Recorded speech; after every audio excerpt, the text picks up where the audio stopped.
profesor. A continuación, palabras del maestro César Santa Fe Pinto.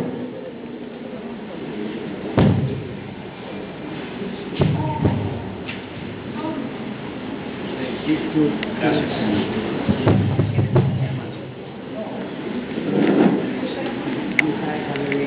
Muy buenas noches. El carácter caballeresco en la vida y obra de Fanos León. Cuando hablo del carácter caballeresco de su vida, de su obra, me remito al concepto de libertad individual que no se reduce a la resignación y al sacrificio, y más bien se desenvuelve en una socialización en donde el hombre puede desplegar su personalidad con nobleza y con espíritu profundo. Entonces, enfocaré una parte muy pequeña de la obra de Fanos desde este punto de vista, de este carácter de libertad que lo caracterizó.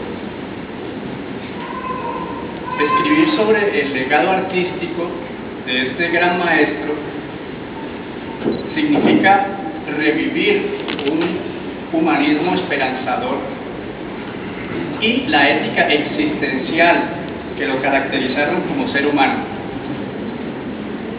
al igual que compartir una idea de corte psicológico acerca de su personalidad y el valor orientador de su obra. No es fácil elaborar reflexiones de moralidad implícitas en la obra artística de Fanos León. Lo que sí es factible es averiguar su actividad liberadora con respecto al conformismo disimulado que obligó a tantos artistas de su generación a replegarse a la falsa domesticidad de los estilos alegóricos de tendencia sumamente esotérica de su época. Más bien dio cabida consciente en su trabajo pictórico a varios principios estéticos que le permitieron intentar formular una ética universalmente válida para pintores y así poder ligar su obra a la esperanza de un mundo construido de deseos, placeres y sueños. Es decir, de acuerdo con esta ética, Fanos León no se encerró en la fortaleza inexpugnable de un yo suficiente y autónomo, pues entendió que su experiencia se relacionaba con la experiencia personal o corporal de su prójimo. Esconderse de las exigencias ideológicas que le impidieran explicar con sus propias fuerzas lo esencial de sí mismo, le hubiera significado convertir su trabajo artístico en algo artificial. En esta lectura me limitaré a describir un estilo artístico predilecto de su quehacer pictórico. Como veremos, se trata del realismo y del naturalismo, que es el desemboque natural de ese realismo. No me voy a referir al expresionismo al que se refería Omar Díaz, y en la muestra veremos también una pequeña muestra de esta parte de su quehacer realista. Haré una breve reseña de su trasegar por las técnicas gráficas con tendencia a la popularización del arte. También dejaremos para otra charla su labor pedagógica durante 30 años en la Escuela de Artes Plásticas del IPC, de la cual dejó documentación sistematizada. No veremos de sus esculturas, de su poesía y guiones para cine, de su fotografía, caricaturas y trabajo en artesanía. Esa es una propuesta que queda en promesa para un futuro, para una retrospectiva más amplia. Fanos León nació en Cali en 1944 y estudió artes plásticas desde 1960 hasta 1965 en el Instituto Departamental de Bellas Artes de la misma ciudad. Hizo parte de la generación eminente que se proyectó en Cali en la década de los 70 en el arte del dibujo, la pintura y el arte gráfico, dentro de una estética renovadora sustentada en el realismo fotográfico y también en el expresionismo. Ganó diversos premios de dibujo en su ciudad natal y de obra gráfica en bienales internacionales, y participó en intercambios culturales en los países socialistas europeos. Viajó becado a Polonia en 1978, en donde especializó la técnica del grabado, y de regreso a su ciudad natal, capitalizó su experiencia en los talleres más importantes del arte gráfico en Colombia. A finales de la década del 90, recibió su licenciatura en Educación Artística en la Universidad Senda de Cali, a la vez que cursó estudios y culminó su graduación de licenciatura en Literatura de la Universidad del Valle. Fanor León murió en el 2006, a los 62 años, en Cali, ciudad que amó y le ayudó a expresar el sentimiento del color en la obra artística. Sobre su obra realista y naturalista, voy a referirme en este breve discurso como una pasión que identificó a Fanor León y que ha causado también mucha controversia por parte de los críticos de arte, por la supuesta dicotomía que existe en abordar dos estilos supuestamente contradictorios.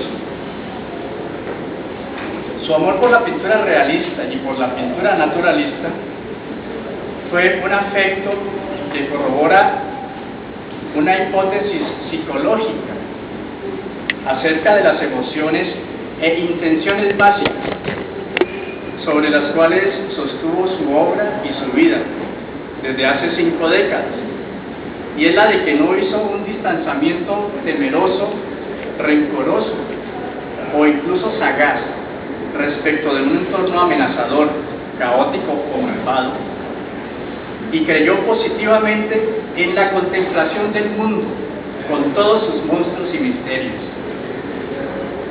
El conocimiento profundo de su creación artística engrandece su visión si se la juzga con relación al momento histórico en que se mira y el lugar o planteamiento ideológico en el que se intenta rendir cuentas de la idea. Por eso, para comprender su obra, no es suficiente que el investigador recurra a describir los temas que le preocuparon a este pintor o los estilos figurativos que lo acompañaron desde los años 60, sino que como método interpretativo es conveniente averiguar la proyección moral que animó su conciencia y su aporte principal a la pintura. En retrospectiva, observamos varios temas pintados en estilo realista y en estilo naturalista, que le permitieron explorar una teoría del saber, un anhelo de armonía, un acto de contemplación, de voluntad y de afectividad. En el caso de los cuadros de paisajes y de atletas, que pintó en estilo naturalista, y en el otro caso de los bodegones, de los seres urbanos, de los retratos y de las flores, ejecutados en estilo realista, su método pictórico es un principio estético, optimista de la existencia, pues estima que la elevación del hombre reside en la intensificación de la vida y no en una huida o negación de ella. El extrañamiento que ejerció ante el frío romanticismo del arte abstracto le posibilitó manifestar de manera notablemente evidente los propios recursos de su aliento vital en la confirmación de formas de la naturaleza que de otra suerte hubiera evitado, y lo afirmó en el conocimiento de propiedades inmanentes al hombre, entre ellas la más querida, la libertad, valorada como el tesoro interior de la mente y correspondida por el orden y la sabiduría. La sentencia de Worringer que dice: entre más terrible es el mundo, más abstracto es el arte.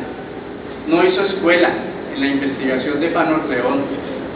En su indagación ejerció un orden lógico que iniciaba con el examen intuitivo de su percepción, luego seleccionaba el tema, continuaba con una conceptualización y teorización histórica del entorno hasta llegar a la estructuración de los bocetos, y todo se amalgamaba de tal forma que los nombres y situaciones de sus cuadros coincidían asertivamente con el contenido artístico que se quería imprimir. En la pintura realista, Fanor se comporta como un exultante sensualista y propone que el conocimiento verdadero de la vida hace descubrir que ésta es puro goce. Para compensar la represión inconsciente a que está sometido en la fragmentación de la rutina diaria, tiende a una visión más directa de los objetos, eligiendo así el carácter mimético del arte como la teoría artística por excelencia. Claro que él preferiría el término materialista si se tratara de definir su pertenencia a un paradigma determinante en lo que respecta a la representación de la realidad. Y pienso que no hay contradicción en los términos, al considerar que el sensualismo y el materialismo han ido cogidos de la mano en la búsqueda de la belleza. Fanor León se identificaba políticamente como materialista dialéctico, mas en el campo del arte, su pintura y su poesía transforman el concepto de innovación política, porque en tanto que están instituidas como belleza, su contenido no está en el tema, sino en la labor incansable de crear formas de valor estético. Así lo observamos al final de su existencia, cuando trabaja la pintura en pos de una esperanza, concediéndole vida espiritual al lenguaje de las simples flores. Entonces se entiende la belleza como una promesa de felicidad, lo que haría propio al evidenciar un ideal de emotividad y de comunicación. Explayó su sentimiento en un motivo simple, lleno de potencias en el plano de la imaginación. Su interpretación pictórica no constituyó una mera descripción del objeto e hizo visible la quinta esencia de la flor a través de la sencillez de pocas formas y colores. De ahí surge un principio subjetivo que es el primer aporte de su pintura. Lo pintado, objeto, tema, sentido, remite al pensamiento que lo piensa, y su subjetividad apela al hombre, porque sus flores y paisajes pueden alcanzar un contenido más fuerte que la apariencia formal que las sustenta. Vivimos en una sociedad tan sospechosa que hasta pintar flores resulta sospechoso, y hoy no se considera un arte consciente. En este tema, Fanor logra poner en movimiento las facultades de entendimiento e imaginación, utilizando el atributo de la libertad. Es posible que, al haber acudido a la razón y a la moral en su pintura, se exigió la tarea de no abordar el absurdo y la fe que bendicen la audacia en el trabajo artístico. Sin embargo, descubrió una manera más humana y objetiva de hacer justicia a la complejidad de la creatividad pictórica. En esta decisión, en su búsqueda de la verdad, no embotó las respuestas sensitivas y cognitivas ante el embate de la violencia del desorden, la confusión y el ruido. Muchas gracias.